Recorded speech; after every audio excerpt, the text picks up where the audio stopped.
Let's talk about The Chosen, and I don't mean the TV show. Hey guys, it's John here in the studio looking outside my window. Once again, another gray day. We're obviously in gray February this year. I wanted to hop on and talk about the concept of The Chosen, and I don't mean the television show. You know, when you look back through the whole construct of religions in general, each religion tries to set their followers apart. You know, in Judaism, it's the chosen race, the chosen people. You know, in Christianity, Christians are the chosen. The rest are all going to burn in hell because they haven't taken Christ as their Savior. It's the chosen people. And later, Christianity went even further to create even that TV show, The Chosen. But what I find really interesting now, over the past several months, you'll see on some of the New Age channels on YouTube, you'll see people saying, "Are you one of the chosen?" So now even the New Age people are starting to actually delineate people as more special than others. This is a direct proof that none of it's real, because they're in the oneness of God, in the equality of God. There can't be a chosen. There can't be a specific groups that's set apart as better or higher, or something that you have to try to get into that club of being one of the chosen. And really all it really is it's a construct of religious dogmatic belief, be it New Age religion or Old Age religion. It comes back to the idea that we have to make our people feel special so that they'll follow the religion. You know, you have to follow our doctrines to be one of the chosen. And the concept of the chosen itself, to me, is so antithetical to everything this man taught, because he washed his disciples' feet to show he was no better than they.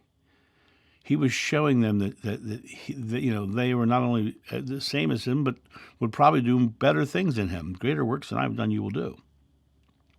It wasn't this concept of you are chosen because you're a Christian, or you are chosen because you're a Jew, or you're chosen because you're a Muslim.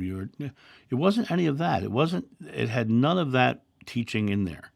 It was all about the equality of everyone.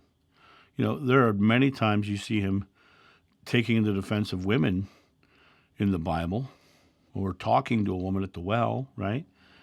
And in that time period, it was unheard of. Unheard of. But he didn't care, because it was had nothing to do with the religious construct or the social standards. Had everything to do with the idea that we are all equal, we're all one with God. And when you see this concept of the chosen, it should absolutely 100% set off a red flag for you, because all it is creating hierarchies to make the people in those chosen beliefs feel like they've done the right thing. It's a reward. It's a pat on the back. It's a doggy treat. You're one of the chosen now. And this whole idea of being one of the chosen really sets you apart as someone saying, well, I'm one of the chosen and you're not, right? And it also very much sets off the idea of being in a very fear-based sort of construct, because of the idea that if I'm not chosen, I'm going to burn in hell, or I'm going to be left out of the darkness in the wilderness. So this whole concept of the chosen is so antithetical to spiritual beliefs, or spiritual thought, or spirituality, or oneness with God. To me, when I hear people say, I'm one of the chosen, or are you one of the chosen? Right now, as I said on the YouTube, there's so many people saying how to know that you're one of the chosen. This is one of the New Age YouTube channels. And, are you one of the chosen? If you're having this experience and you're one of the chosen, all of those are just literally delineations and separations and borders between humanity. And the idea of this idea that one person is chosen and the other is not, it has nothing to do with our reality of our oneness with God. These chosen beliefs. They're all talking now about the 5D world. Well, I'm going to a 1D world. I'm coming back to my oneness with God. And what's interesting about that is the idea of making it more complex or less complex. I truly believe that it's so simple we have a hard time comprehending it. And by coming back to understanding my oneness with God, I am not going to a 5D multi-complex world. And when I look at the idea of chosen, that's all that is. It's adding more complexity to something far more simple. We're all equal. We're all part of the one God.